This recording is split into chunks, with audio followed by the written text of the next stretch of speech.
എട എട എട സുരേ എട സുരേഷേച്ചി സംഭവം എന്ന് വെച്ചാൽ ഇവർ 8:30 എന്നോട് പാർസൽ കൊടുത്തിട്ട് ടൗണിലേക്ക് വരാൻ പറഞ്ഞല്ലേ. ഞാൻ നേരം വൈകി എണീക്കാൻ എനിക്ക് ടെൻഷനായില്ലേ. ഞാൻ വേഗം തന്നെ കയ്യും മുകളെല്ലാം കഴുകിയിട്ട് വേഗം സ്കൂട്ടിയും സ്റ്റാർട്ട് ചെയ്തിട്ട് ടൗണിലേക്ക് പോകാൻ വേണ്ടിയിട്ട് വിട്ട്. എനിക്ക് ടെൻഷനായില്ലേ. കുറച്ചങ്ങെത്തിയപ്പോൾ ഒരു പെണ്ണുങ്ങളെ കൈ നീട്ടി വണ്ടിക്ക് ടൗണിലേക്ക് വരാൻ വേണ്ടിയിട്ട് എനിക്ക് ടെൻഷനായില്ലേ. പിന്നെ ഞാൻ വിചാരിച്ച് കയറ്റാണ്ട് പോകേണ്ട ടൗണിലേക്കല്ലേ, ഞാൻ പെണ്ണുങ്ങളെ കയറ്റി ഇരുത്തി. എനിക്ക് ടെൻഷനായില്ലേ. ഞാൻ പറഞ്ഞു മുറുക്ക പിടിച്ചോളം പോകുന്നും ചെയ്തേക്കൊരു പണിയാവില്ല എന്ന് പറഞ്ഞു. വണ്ടി വിട്ട് കുറേ അങ്ങെത്തുമ്പോഴേക്ക് ഈ പെണ്ണുങ്ങൾക്ക് ബോധമില്ല. ഞാനിവരെയും കൊണ്ട് എന്നിട്ട് ടെൻഷനായില്ലേ. ഞാനിവരെയും കൊണ്ട് നേരെ എന്തുവിനടുത്ത് നേരെ ആശുപത്രിയിലേക്ക് വിട്ടു. ടെൻഷനായില്ലേ.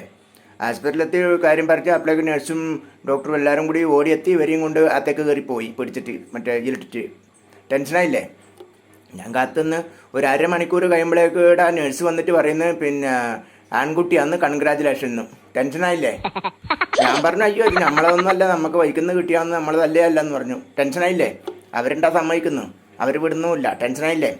അവസാനം അകത്തേക്ക് കയറിപ്പോയി എന്നെയും കൂട്ടിയിട്ട് പോയിട്ട് ഈ പെണ്ണുങ്ങളോട് ചോദിച്ചു. ഈ പെണ്ണുങ്ങൾ പറയുന്നത് അതേ ഇയാളെന്നെ ഈ കുട്ടീൻ്റെ അച്ഛന്നു. ടെൻഷനായില്ലേ. ടെൻഷനായില്ലേ. ഞാൻ വിടൂലല്ല. ഞാൻ പറഞ്ഞു എൻ്റെ തല്ലയല്ല, എനിക്കൊരു ബന്ധമില്ല എന്ന് പറഞ്ഞു. അവസാനം പറഞ്ഞു എന്നാൽ പിന്നെ മെഡിക്കൽ ടെസ്റ്റ് ചെയ്യാമെന്ന് പറഞ്ഞു. ഞാൻ പറഞ്ഞു ആയിക്കോട്ടെന്ന്. ടെൻഷനായില്ലേ. മെഡിക്കൽ ടെസ്റ്റ് ചെയ്തു. മെഡിക്കൽ ടെസ്റ്റ് ചെയ്ത് കുറച്ച് കഴിയുമ്പോഴേക്ക് റിപ്പോർട്ട് വന്നു. ടെൻഷനായില്ലേ. റിപ്പോർട്ട് വരുമ്പോഴേക്ക് എന്നാന്ന് ഇയാൾക്ക് ഒരിക്കലും അച്ഛനാവാൻ കഴിയില്ല എന്നാണ് മെഡിക്കൽ ടെസ്റ്റിൻ്റെ റിപ്പോർട്ട്. ടെൻഷനായില്ലേ. ടെൻഷനായില്ലേ. മെഡിക്കൽ റിപ്പോർട്ടിൽ പറഞ്ഞത് ഒരിക്കലും ഇയാൾക്ക് അച്ഛനാവില്ല എന്നാണ് അതിൽ പറഞ്ഞ റിപ്പോർട്ട്. എനിക്ക് ടെൻഷനാവൂലേ.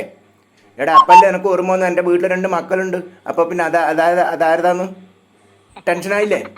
ടെൻഷനാവൂലേ. ഇതാന്ന് പറഞ്ഞത് ഒരാൾക്കും ഉപകാരം ചെയ്യാൻ പാടില്ല. ഉപകാരം ചെയ്താലുണ്ടല്ല ടെൻഷനാവും. ഇപ്പം കേട്ടിട്ട് നിനക്ക് ടെൻഷനായില്ലേ. ടെൻഷനായില്ലേ.